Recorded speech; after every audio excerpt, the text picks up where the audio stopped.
Hello, नमस्कार. कशी आहात सगळे? मस्त आहात ना? आशा करते तुम्ही सगळे आनंदात असाल. तुम्हा सर्वांचं अगदी मनापासून स्वागत आहे आपल्या चॅनलवरच्या आजच्या या व्हिडिओमध्ये.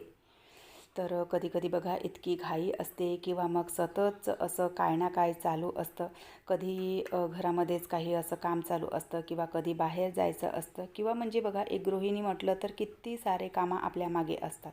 आणि अशा याच्यामध्ये बघा म्हणजे सतत जेव्हा घाईघाईने कामं होतात त्यावेळेला रोजचे आपले जे बेसिक कामं आहेत किंवा जे साफसफाईची कामं आहेत तर ते सुद्धा व्यवस्थित पद्धतीने होत नाहीत. घर दुरून जरी आपल्याला सगळं ना असं स्वच्छ आणि नीटनेटकं दिसत असलं तरी ते आपल्याला माहीत असतं की घर कसं आहे आणि खरंच त्याला आता ना स्वच्छतेची गरज आहे. म्हणजे रोजचे जे आपले बेसिक कामं आहेत तर त्यांनासुद्धा थोडेसे एक्स्ट्राचे एफर्ट्स लावण्याची गरज आहे. तर तसंच ना सध्या म्हणजे माझंसुद्धा चालू होतं. 8 दिवसापासून ना सततचं असं बिझीच म्हणजे शेड्यूल चालू आहे. सतत काय ना काय, काय ना काय असं चालू आहे. तर त्यामुळे ना घरसुद्धा थोडंसं म्हणजे खराब झालं होतं आणि हा जो व्हिडिओ आहे ना तर हा ॲक्च्युली ना 2 दिवसाच्या आधीचा आहे. सध्या आता 2 दिवस व्हिडिओ काही आलेले नाहीत कारण काही असं म्हणजे खूप असं विशेष नव्हतं. असं सहजच 2 दिवसाचा ब्रेक पडला. तर त्यामुळे हा जो व्हिडिओ आहे तर 2 दिवस तुमच्यापर्यंत उशिरा येतो आहे. तर सकाळच्या साफसफाईपासून म्हणजे किचनच्या क्लिनिंगपासून मी आजच्या व्हिडिओची सुरुवात केलेली आहे. आणि किचन स्वच्छ करायला घ्यायच्या आधी म्हणजे तिथपर्यंत माझा जो स्वयंपाक वगैरे आहे तर तो सगळा आटोपलेला होता. म्हणजे किचन स्वच्छ करायच्या आधीच ना सगळा स्वयंपाक वगैरे मी आटोपून घेते आणि त्यानंतर मग किचन वगैरे पूर्ण स्वच्छ करायला घेते. सिंक वगैरे पूर्ण स्वच्छ करून घेते. किचन स्वच्छ केली आणि त्यानंतर मग बाल्कनीसुद्धा स्वच्छ करून घेतली. म्हणजे त्याच पाण्याने बघा बाल्कनीसुद्धा पुसून होऊन जाते. सध्या आता बाल्कनीमध्ये ना झाडं वगैरे नाही त्यामुळे बाल्कनी स्वच्छ करायला खूप सोपं पडतं. तर 2 दिवसाच्या आधी म्हणजे हा जो व्हिडिओ मी शूट केला त्याच्या 1 दिवसाच्या आधी, पण व्हिडिओ तुमच्यापर्यंत 2 दिवस उशिरा येतो आहे त्यामुळे 2 दिवसाच्या आधी. तर म्हणजे बाहेर गेलेली मी एका कार्यक्रमासाठी. परवाच्या व्हिडिओमध्ये तुम्हाला सांगितलंसुद्धा होतं की एक कार्यक्रम होता. आते सासूकडे 14वीचा कार्यक्रम होता आणि तिथूनच मग मी माझ्या माहेरीसुद्धा गेली होती. आणि त्या दिवशी व्हिडिओमध्ये तुम्हाला म्हटलंसुद्धा होतं की व्हिडिओच्या अखेर मी सांगणार तुम्हाला की माहेरी काय काम होतं. तर ते सांगायचं मी विसरली. तर काम असं काही विशेष नव्हतं. घरी ना चिकूचं झाड आहे आणि तिथे ना खूप सारे चिकू लागलेले. तर माझ्या भावाचा फोन आला होता की इकडच्याच परिसरामध्ये तू आलेली आहे तर थोड्या वेळासाठी घरी ये आणि हे चिकू वगैरे थोडेसे घेऊन जाशील म्हणून. कारण बघा घरचं जे काही असतं तर ते म्हणजे खाण्याची किंवा त्याची जी चव आहे ना तर ती वेगळीच असते. किंवा मग माहेरच्या लोकांना असं वाटत असतं की आपल्याला मिळत आहे तर चला आपल्या इथल्या ज्या मुली आहेत तर त्यांनासुद्धा थोडंफार मिळावं म्हणून.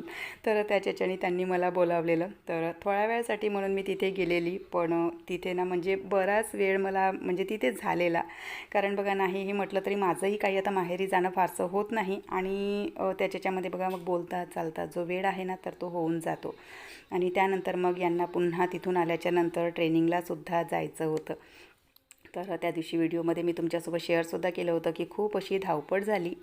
तर म्हणजे माहेरी जाण्याचं हेच एक कारण होतं की तिथून चिकू वगैरे थोडेसे आणि पुन्हा आणखी बघा आईने थोडंफार काही सामान बांधून दिलेलं. सध्या आता सिलेंडरचा खूप शॉर्टेज चालू आहे त्यामुळे ना थोडंफार वाळवणीचं सामानसुद्धा तिने दिलेलं. आता अक्षय तृतीया येणार आहे आणि त्यासाठी बघा गव्हाच्या चिकाचे पापड आणि शेवया वगैरे लागतात.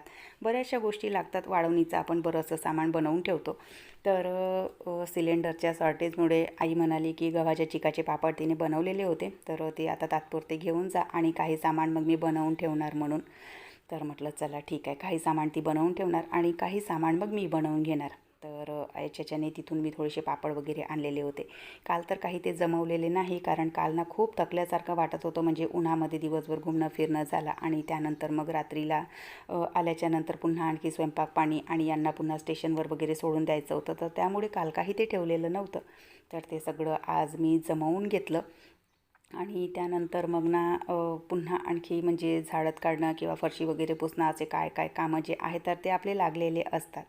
तर ते सुद्धा करायचे होते. तर त्याआधी म्हटलं सगळे जे सोफे बेड आणि ज्याही म्हणजे बघा अशा काही गोष्टी असतात तर त्या सगळ्या झटक झुटक करून त्यानंतर मग झाडत काढणं किंवा फरशी पुसण्याचं काम जर आपण केलं तर घरामध्ये ना एक वेगळीच पॉझिटिव्हिटी राहते. नाहीतर बऱ्याच वेळा आपण काय करतो की म्हणजे डायरेक्टली झाडत काढतो आणि बेड वगैरे जे आहेत तर ते ना तसेचे तसेच ठेवतो. बेड म्हणा किंवा सोफे म्हणा तर ते आपण झटकत नाही आणि जसेच्या तसेच राहू देतो. तर तसं न करता झाडत काढायच्या आधी ना थोडंसं ना झटक करून घ्यायचं. म्हणजे त्यावर जी काही धूळ असते किंवा मुलं जे काही केर कचरा वगैरे करतात तर ते सगळं झाडत काढायच्या आधी झटकून घेतलं की सगळी धूळ आणि सगळा केर कचरा जो आहे तर तो खाली येऊन जातो.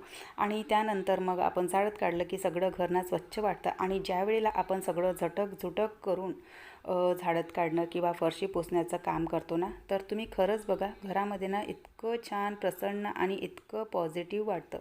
आणि नाहीही म्हटलं तरी बघा आपल्याला आळस येतो, आपण ना बेडवर बसतो, सोफ्यावर बसतो, बेडवर इकडून तिकडे असे लोळावतो. तर नाहीही म्हटलं कुठे ना ती एक नकारात्मकता त्या बेडवर म्हणा किंवा सोफ्यावर म्हणा म्हणजे थोडंसं तरी त्याचा जो अंश आहे तर तो तिथे असतो. तर त्यामुळे ना झाडत काढायच्या आधी ना सगळं झटकून घेतलं की घरातलं जे ते वातावरण आहे ना तर ते अगदी असं ना प्रसन्न होऊन जातं. तर म्हणून मग सगळे जे बेड सोफे वगैरे होते ना तर ते सगळे झटकून घेतले. आणि सध्या ना आता किटूची सुट्टी चालू आहे तर त्यामुळे घर खराब करण्यामध्ये तिचासुद्धा ना बऱ्या प्रमाणामध्ये हात असतो. तर सगळं व्यवस्थित म्हणजे झटकून घेतलं, झाडत काढून घेतलं. आणि त्यानंतर पुन्हा आणखी बरेचसे कामं माझे ना बाकी होते. पण त्याआधी म्हटलं सासूबाईंना ना जेवायला द्यायचं होतं, कारण आपण आपल्या कामामध्ये लागलो ना की मग हे काम जे आहे ते डोक्यातून निघून जातं. आणि मग समोरच्या व्यक्तीला ना कधी कधी असं वाटतं की माझ्याकडे लक्षच राहत नाही म्हणून. तर म्हटलं त्यापेक्षा ना यांना आधी जेवायला देऊन देते आणि त्यानंतर मग आपले जे कामं आहेत तर ते मी कंटिन्यू करणार म्हणून. कारण हे एक काम आपल्या डोक्यातून म्हणजे त्याचं जे टेन्शन आहे ते डोक्यातून निघालं की आपले जे कामं आहेत तर ते करायला आपण मोकळे होतो. नाहीतर मग बघा डोक्यामध्ये पुन्हा तेच चालू राहतं की जेवायला द्यायचं आहे किंवा पुन्हा आणखी काही गोष्टी आहेत तर त्या त्यांच्या करायच्या आहेत. त्यापेक्षा त्यांचे जे काही आहे तर ते वेळेमध्ये त्यांना देऊन दिलं की आपण आपले जे कामं आहेत तर ते करायला मोकळे होतो. त्यानंतर मग ना सगळी जी डस्टिंग आहे तर ती करायला घेतली. सध्या ना आता हवा इतका चालू आहे म्हणजे इतका वारं आणि वादळसुद्धा येतं कधी तर गडगडाट आणि पाऊससुद्धा चालू झाला आहे. पण हवेचं प्रमाण इतकं वाढलं आहे की घरामध्ये ना इतकी धूळ येते. तर त्यामुळे ना रोजच्या रोज डस्टिंग करणे ना खूप गरजेचे झाले आहे. पण सध्याच्या याच्यामध्ये ना रोजच्या रोज माझ्याच्याने काही डस्टिंग होत नव्हती तर म्हणून म्हटलं की थोडीशी ना डस्टिंगसुद्धा करून घेते. आणि त्यानंतर मग ना फरशी पुसायला घेतली. आज फरशी पुसण्याचा जो कार्यक्रम आहे तर तो बकेटमध्ये पाणी घेऊन कपड्याने हाताने फरशी पुसण्याचा मी ठेवलेला आहे. कारण बघा सध्या ना 2 दिवसाच्या आधीच मी ना नवीन झाडू काढलेला. आणि नवीन झाडू जेव्हा आपण वापरीमध्ये काढतो तर त्यावेळेला बघा त्या झाडूचा ना इतका डस्ट खाली पडतो आणि कितीही आपण स्वच्छ पद्धतीने झाडलं ना तरी ते काही व्यवस्थित झाडल्या जात नाही. आणि मोपिंग बास्केटने फरशी पुसायचं म्हटलं तर त्याच्याने ती काही धूळ व्यवस्थित निघत नाही. तर म्हणून मग म्हटलं की ना सगळी जी फरशी आहे तर ती अशी पुसून घ्यायची हाताने. आणि तसंही बघा 8 दिवसातून एकदा ना सगळं घर मी हाताने पुसून घेते. म्हणजे कोण्याकोपऱ्यातली जी काही धूळ वगैरे असते तर ती सगळी निघून जाते. लगेच पुन्हा मागचा जो वॉशिंग एरिया आहे तर तो सुद्धा स्वच्छ करून घेतला. नाही तर मग तेच पुन्हा पाय पूर्ण घरभर होतात आणि अख्खं घर पुन्हा खराब होतं. आणि सोबतच बाथरूमसुद्धा स्वच्छ करून घेतला. घरामध्ये ना 2 बाथरूम आहेत. तर आज इकडचा बाथरूम आणि उद्या तिकडचा बाथरूम म्हणजे असे आलटून पलटून ना बाथरूम मी स्वच्छ करत असते. कारण एकाच दिवशी दोनही बाथरूम जर स्वच्छ करतो म्हटलं तर ना खूप वेळ होऊन जातो आणि सगळे कामं आपल्याला करायचे असतात. तर त्यामुळे ना दोनही बाथरूम एकाच दिवशी क्लीन करण्यापेक्षा ना आज इकडचा बाथरूम, उद्या तिकडचा बाथरूम, परवा पुन्हा इकडचा बाथरूम, तर अशा पद्धतीने बाथरूम स्वच्छ करण्याचा माझा क्रम असतो. आणि ज्या दिवशी केस धुवायचे असतील त्या दिवशी मग ना टॉयलेट वगैरे सगळे स्वच्छ करून घेते. त्यानंतर देवपूजा करून घेतली. देवपूजेला सुद्धा 1:30 वाजले. आणि हे जे कपडे आहेत तर ते मी मशीनला लावलेले होते.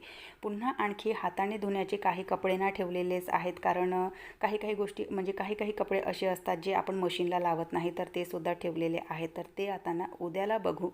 आणि हे सगळं करेपर्यंत मला ना 2 वाजले. म्हणजे नॉर्मलच कामं होते पण त्यामध्ये सुद्धा थोडेसे एक्स्ट्राचे एफर्ट्स मला लावावे लागले. तर त्यामुळे ना हे सगळं करेपर्यंत ना 2 वाजले.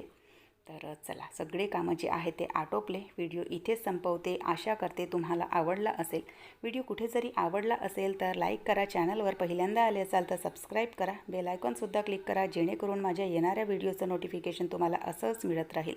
व्हिडिओ कसे वाटतात ते सुद्धा न चुकता कमेंट करून सांगत चला. आपण भेटूयात नंतरच्या व्हिडिओसोबत. तोपर्यंत सगळ्यांना बाय. सगळ्यांना धन्यवाद. हर हर महादेव.